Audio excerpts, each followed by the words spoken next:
Dust swirls in a dying sunset. A stern Amish father stands before his farmhouse, three daughters at his side. When the rancher steps forward, his finger points, not to the prettiest, but to the heaviest one.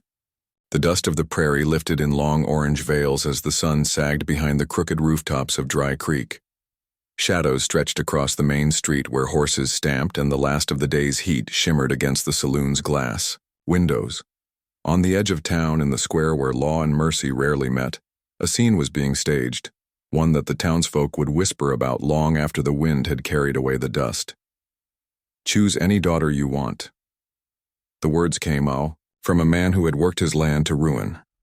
Elias, his beard stiff with gray, stood before the crowd with a bitterness that smelled of desperation. His debts were no secret. The banker had threatened to take his farm by the month's end, and so Elias did what no decent man should. He lined up his daughters as if they were cattle on auction. The youngest clutched her shawl, face red with shame. The middle one bit her lip, trying not to cry. But it was Miriam, the eldest, who stood the tallest, though her hands trembled at her sides. At 23, she had learned long ago that men's eyes slid past her. She was broad-shouldered, heavy in frame, with a softness that others mocked as weakness. To Miriam, her father's words were not just cruel, they were final proof she was a burden to be traded.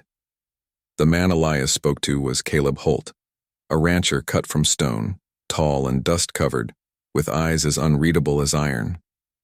He'd come to Dry Creek with his hat low and his rifle slung, a man whispered to have fought Comanche wars, buried a wife and built a spread of land no outlaw dared touch. The crowd leaned forward as Caleb lifted his gaze across the three women. Most expected him to point to Ruth, the youngest, with her golden braid and delicate hands, or perhaps Sarah, whose green eyes caught the fading sun. But Caleb's stare lingered only a moment on them before shifting, steady and deliberate, to Miriam, I'll take the heaviest one. The words struck the air like the crack of a whip. A ripple of gasps moved through the gathering. Some smirked, thinking it mockery. Others shook their heads in pity. Elias's jaw twitched in disbelief. And Miriam. Miriam felt her breath catch as though she'd been pushed into cold water. Caleb's voice carried no laughter. He spoke plain, without malice or mirth, as though he had weighed something unseen and made his choice. He stepped closer, boots grinding in the dirt, and for the first time Miriam saw his face clearly. It was not cruelty that lived there, nor kindness, but something heavier, a weariness that seemed carved into his bones. Miriam wanted to speak, to protest, to demand why he would single her out, but her throat was locked tight. Her sisters looked away, relief etched into their faces as if thankful the burden had fallen elsewhere. The townsfolk waited for Elias to object, but he only spat into the dust. Pride had left him long ago. Take her, then, he muttered. Take her, and may the Lord forgive us all. The bargain was sealed with no paper, no preacher, only silence. Caleb touched the brim of his hat, a gesture more solemn than polite, and turned toward his horse tethered nearby. Miriam's feet felt nailed to the earth. She wanted to scream, to demand why her life had been exchanged so cheaply. But when Caleb paused, glancing back at her, something unexpected stirred. Not mockery, not triumph, but a quiet recognition, as if he had seen the strength beneath the flesh, the stubbornness that no insult had ever fully broken. The night deepened around them. Somewhere, a saloon piano stumbled through a tune before faltering into silence. A dry wind rattled the shutters of the mercantile. Miriam's hands curled into fists. If this was to be her fate, she would walk into it standing tall. She lifted her chin and stepped toward Caleb's waiting horse. If you're new here, subscribe to the channel and tap the bell icon. Stories like this deserve to be remembered. Miriam climbed onto the wagon, her dress heavy with dust, her heart hammering with questions she dared not ask. Caleb mounted his horse without another word. Together they moved down the road that bled out of town, past the watching eyes and muttered judgments. Behind them, Elias turned back to his house, his debts unchanged, his shame complete. The youngest daughter wiped at her tears. The middle one clutched her shawl.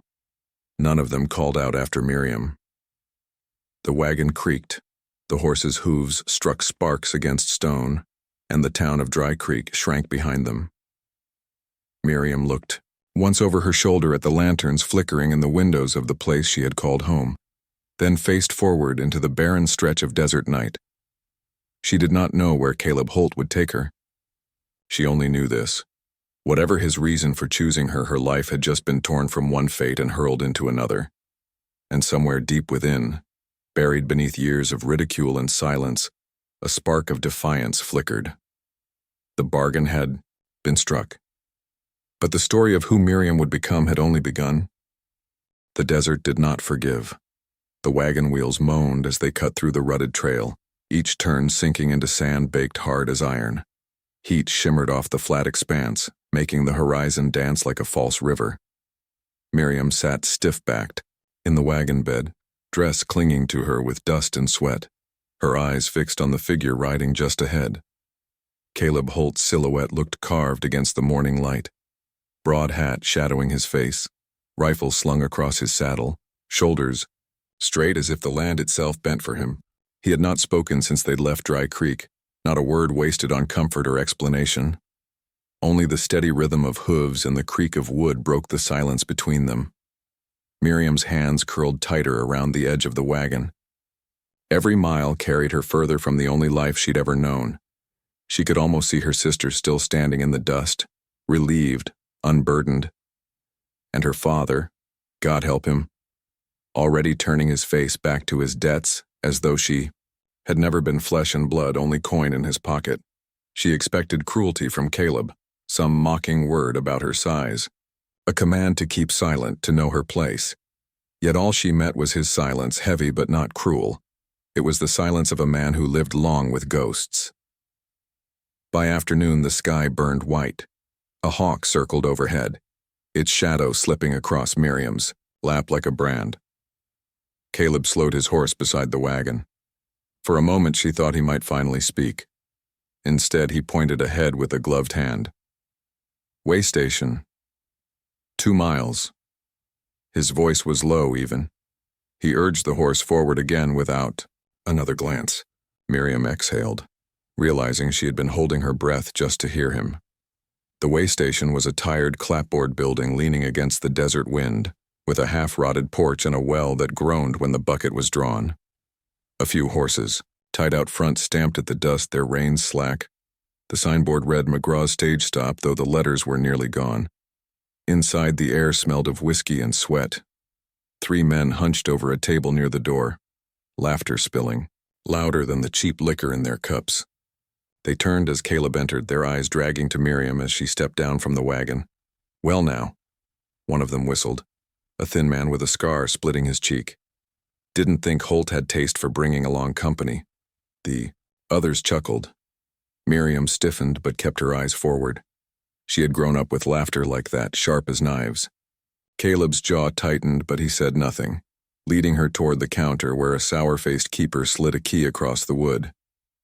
The thin man rose from his chair, staggering a little.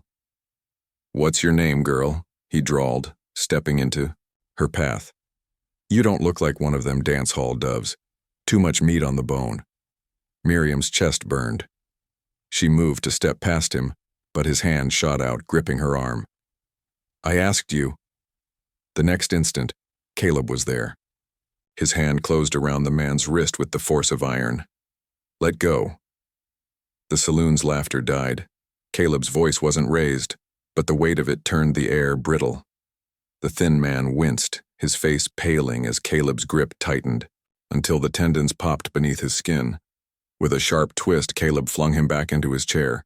"Stay seated," Caleb said, eyes cutting across the table. For a moment, no one moved.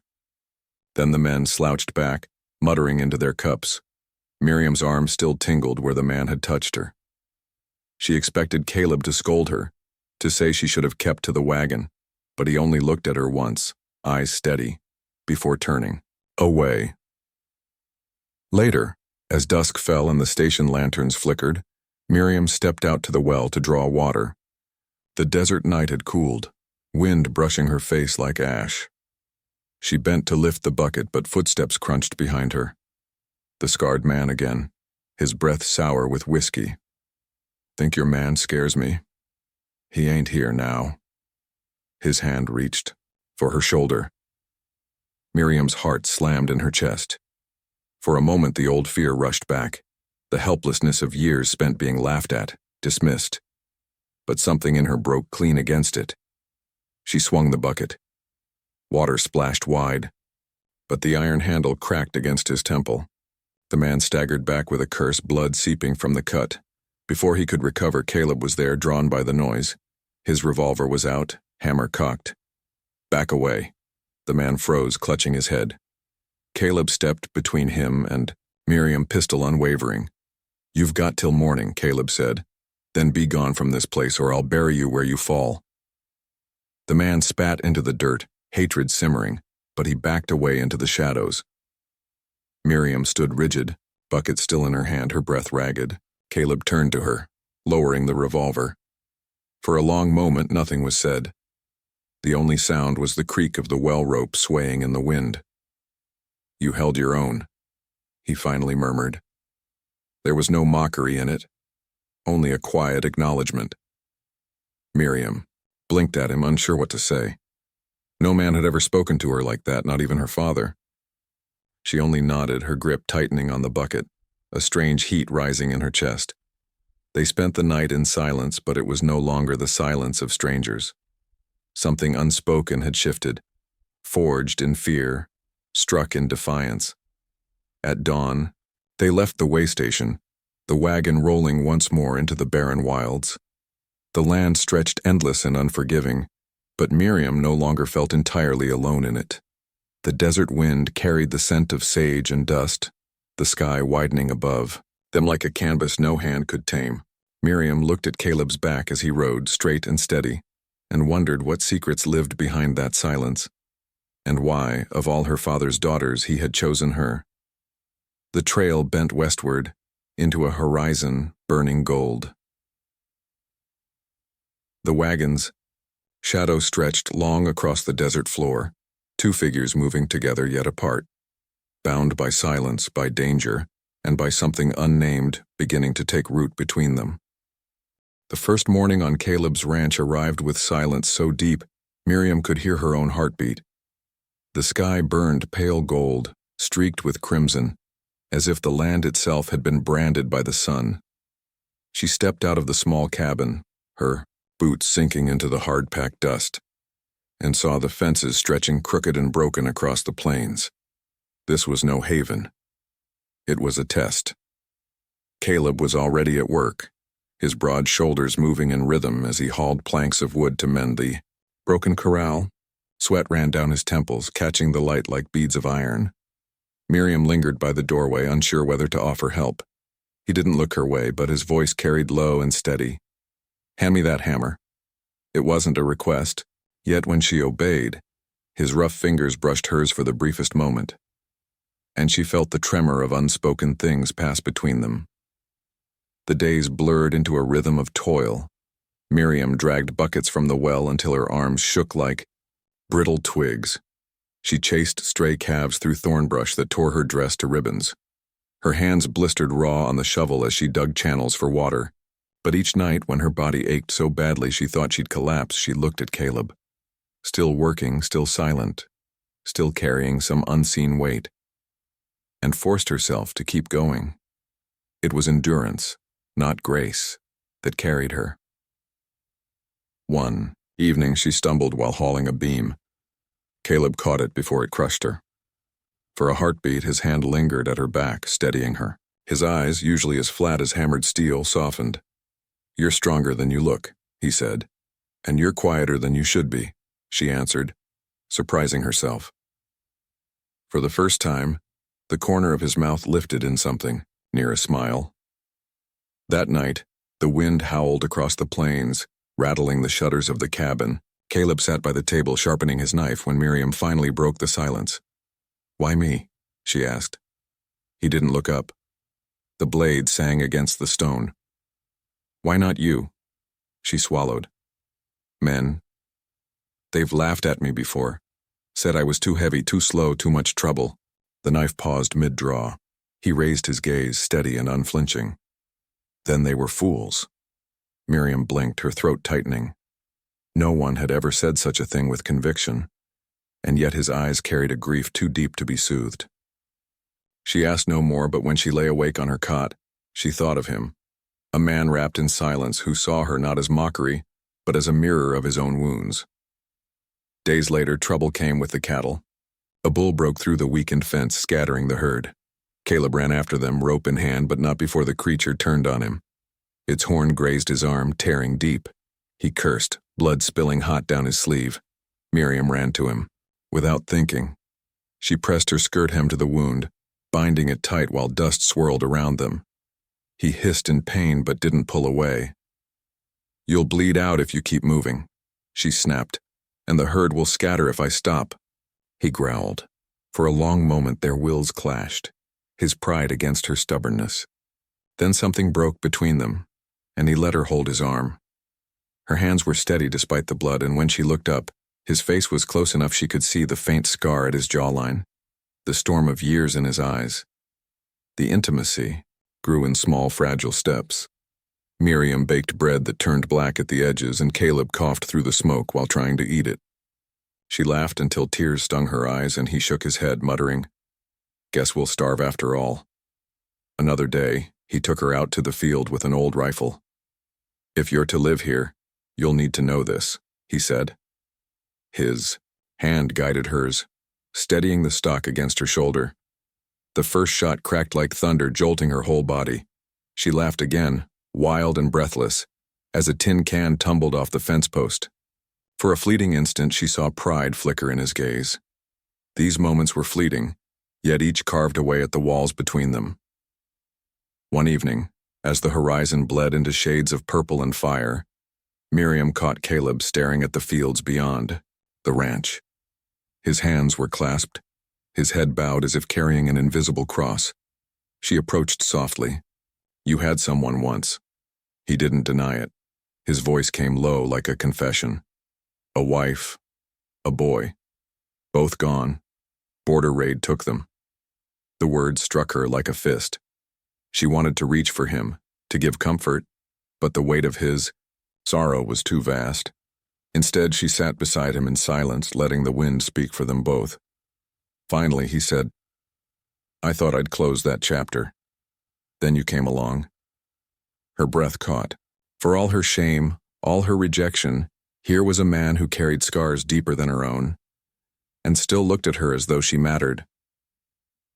That night, when the lantern burned low and shadows stretched across the walls, Miriam lay awake and listened to the wind combing through the plains.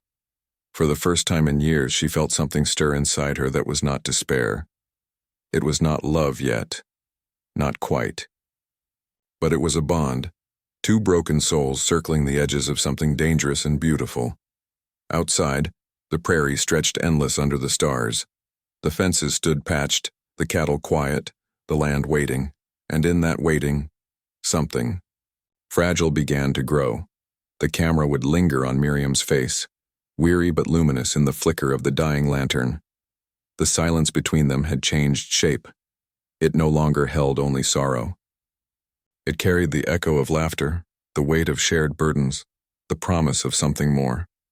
The prairie wind whispered through the night, carrying both their scars into the darkness.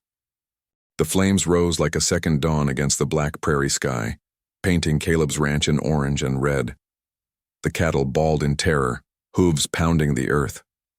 Wind carried the acrid bite of smoke, stinging Miriam's eyes as she stumbled.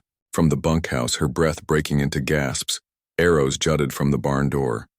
One of the ranch hands lay in the dirt, clutching a blood-soaked shirt at his side. Caleb stood in the chaos like an oak against the storm, rifle in hand, jaw tight, face carved with fury. Miriam's heart pounded, torn between terror and the strange, sharp clarity of survival. She grabbed a bucket, rushing to douse the flames that licked at the wagon wheels. Sparks flew into her hair, but she slapped them out with her apron, refusing to retreat. The raiders moved swift and shadowed, their war cries carrying on the wind. Bullets cracked from Caleb's rifle. Each shot echoed off the wide hills, swallowed quickly by the night. When the last rider vanished into darkness, only the echo of hooves remained, and the moans of the wounded. Caleb was not still. He paced like a caged animal, his hands shaking as he rammed cartridges into the rifle. His voice, low and dangerous, spilled into the smoky night. "I'll ride. I'll find them. Tonight." Miriam stepped into his path, chest heaving from the work of hauling water, hands raw from rope burns. "You'll be cut down before sunrise. You can't fight smoke with fire." His glare cut like steel, but she did not flinch. For a moment, silence stretched between them, broken only by the crackle of burning fence posts. Then his breath broke, the rage collapsing into something heavier. He threw the rifle aside, the wood clattering against the porch. His hands went to his face, rough palms pressing hard against his eyes. "They took everything from me once." His voice was hoarse, raw, as though dragged from some long-buried wound. And now again. Later, by the firelight, the survivors gathered in uneasy silence. Shadows leapt on the cabin walls, long and restless. Caleb sat apart, shoulders bent, staring into the flames as though they spoke to him alone. Miriam approached, hesitant yet compelled. She lowered herself to the ground beside him. The silence pressed in until he broke it. "My first wife," he said, eyes still fixed on the fire. "She was Comanche. We met when I was younger, full of iron and ignorance.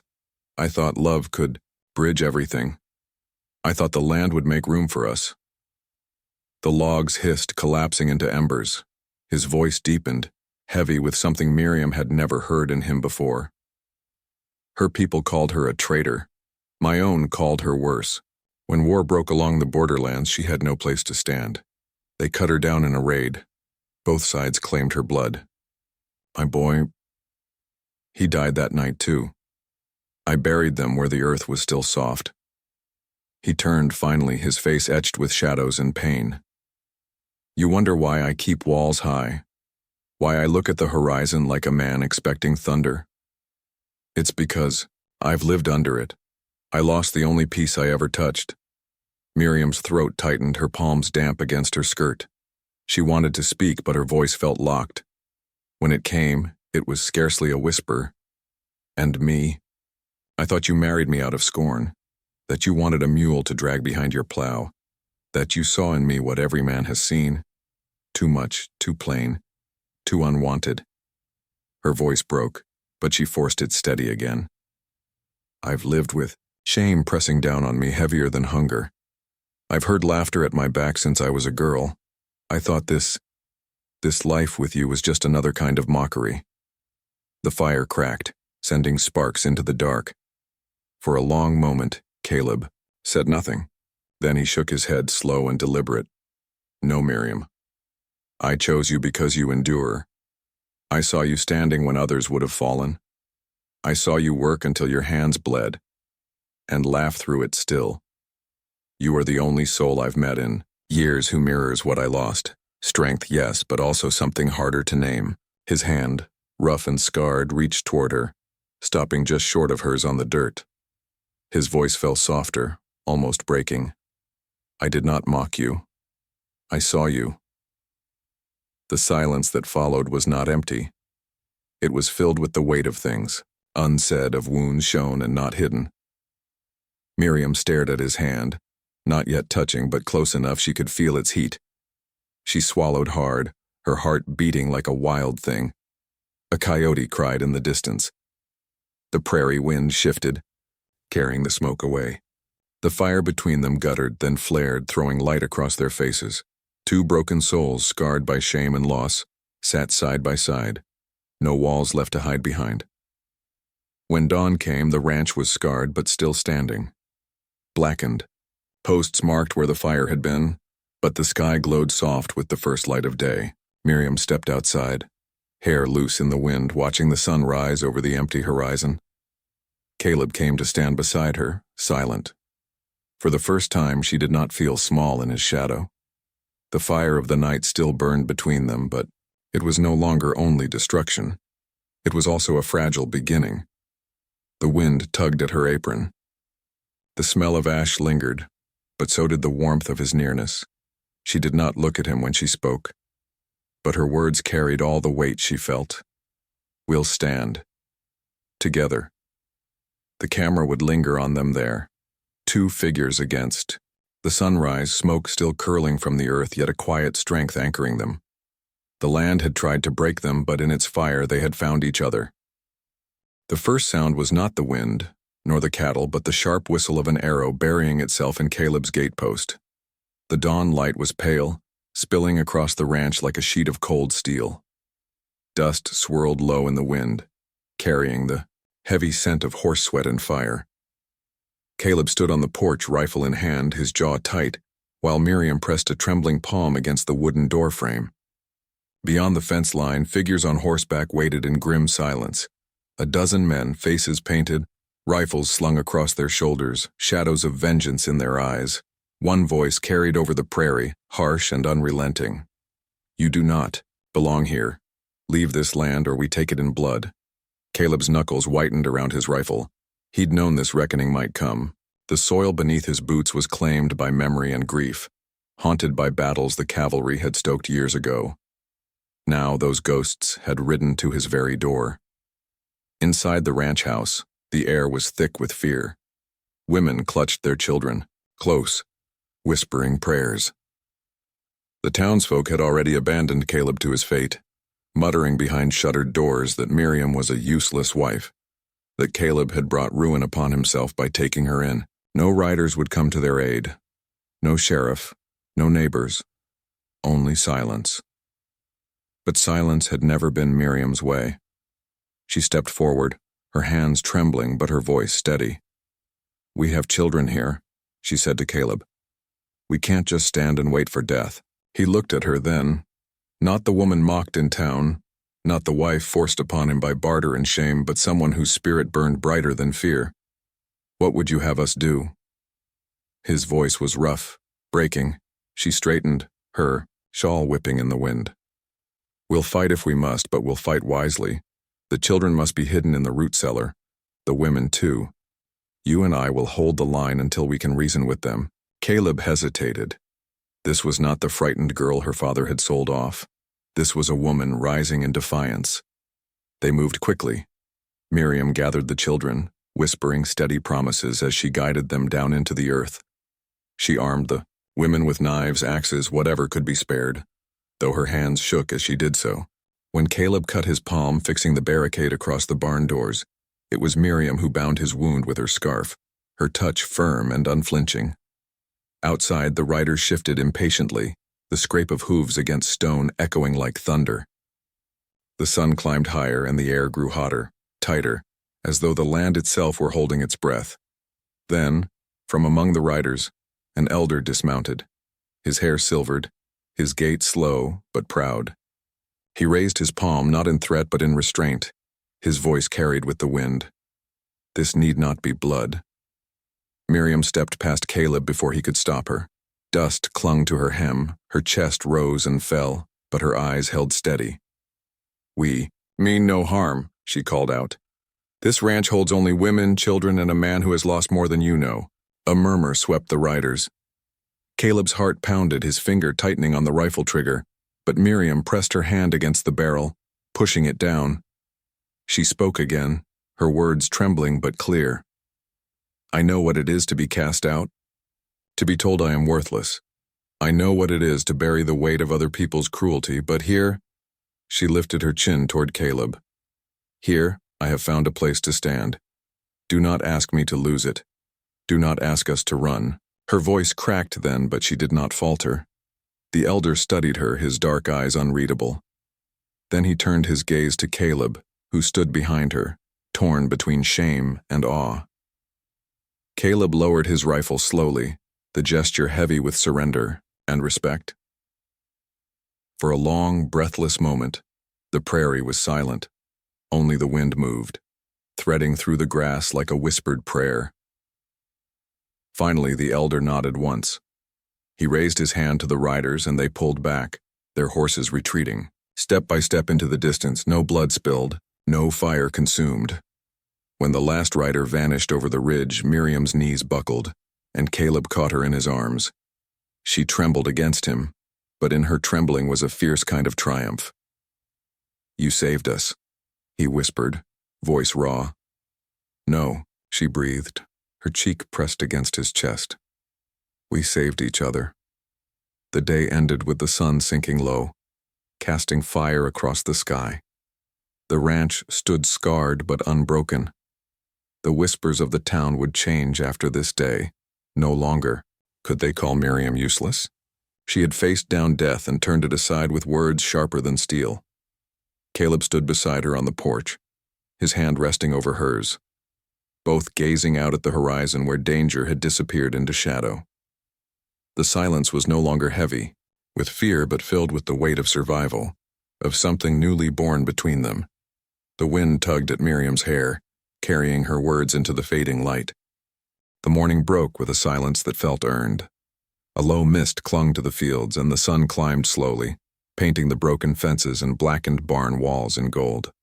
The ranch still bore its scars, bullet holes in the siding, bloodstains, in the earth, but it still stood. Like its owners, it had weathered the storm and refused to fall. Caleb saddled the horses with deliberate care, each leather strap drawn tight, each buckle fastened as though this ride carried more weight than the dust of miles ahead. Miriam stood by, her dress patched but clean, her hair braided neatly against the wind. For the first time since she had set foot on his land, she stood with her shoulders squared, not bowed. The quiet between them was no longer the silence of strangers. It was the stillness of two people who had bled side by side, whose lives had been stitched together not by choice alone, but by fire. Caleb looked at her, at the faint bruise along her jaw, the calloused hands that had once been soft, and the steadiness in her gaze. "Ready?" he asked, his voice low, roughened by sleepless nights. Miriam nodded. "I've been ready a long time." They rode out together, hooves breaking the morning hush, the ranch shrinking behind them as the horizon widened. The prairie wind carried with it the scent of thawing earth, the promise of spring. Yet every mile toward town tightened the air. They both knew what awaited them there, whispers, sneers, and the cruel eyes of those who had never lifted a hand to help. When they reached the town's main street, heads turned. Women paused in their sweeping, children were pulled close, and men leaned against posts with folded arms and crooked smirks. Whispers moved faster than the dust at their heels. There she is. The useless one. Caleb should have left her where she belonged. No rancher survives long with dead weight at his side. Miriam heard it all, but she did not flinch. Her chin lifted, her eyes forward, her steps steady as she dismounted and walked beside Caleb. For the first time, the words did not bind her. They slid off her like rain against stone. Then from the far end of the street, her father appeared. His face carried no joy, no relief, only the same sharp disdain he had worn the day he sold her off. He spat in the dust and walked closer, boots striking hard against the ground. "So this is what you've become," he sneered, eyes cutting toward Caleb. "You paraded my daughter like some broken mule, to shame me in front of all. Don't pretend you took her out of kindness. You wanted a servant, and that's all she'll ever be." The crowd stiffened, eager for blood. Miriam froze for a heartbeat, the old wound reopening, the father's voice that once dictated her worth. But before she could speak, Caleb stepped forward. His voice, when it came, was not loud, but it carried like iron. "You're wrong," he said. "I didn't take her for burden or shame. She is my partner. She stood against fire, against steel, against men who would see us both destroyed, and if there's any shame here, it belongs to a father who saw fit to sell his daughter like cattle." Gasps rippled through the gathered crowd. Miriam's father flushed red, his jaw tight. He turned to her, expecting her silence, but Miriam's Voice, when it came, was steady and sharp enough to cut the morning air. "I am no man's burden," she said, her eyes locked on him, "and I will never again be given away like livestock. You don't speak for me. You never will." For a moment the street seemed to hold its breath. The whispers quieted. The dust settled. And in that silence, Miriam reclaimed herself. Her father's lip curled, but he said nothing more. He turned and walked away, boots grinding in the dust, his shadow shrinking into the alleys beyond. Caleb exhaled slowly, his hand brushing against Miriam's, not in possession, but in silent acknowledgement. The crowd, sensing something unspoken had shifted, began to disperse. Some still sneered, some muttered, but others, a few, looked on with quiet respect. The two of them mounted their horses again. Side by side, they rode out of town, leaving the jeers behind. The wind lifted Miriam's braid, and the sunlight caught the faint trace of a smile at her lips. Caleb glanced at her, and in the small curve of her expression, he saw not surrender but defiance, and a future neither of them had expected, but both had chosen. The horizon stretched wide before them, endless and unbroken. The prairie rolled on, scarred but alive, much like the two souls riding across it. Behind them lay ruin and shame. Ahead, only the uncertain promise of tomorrow. As the sun began to set, casting long shadows that turned the land to gold, they rode side by side, two wounded but unbroken souls bound not by mockery, but by a hard-earned, defiant love. That was my story. If it reached you, tell me what you felt. Don't let silence bury us again. Drop your thoughts in the comments, and tell me where in the world you're listening from.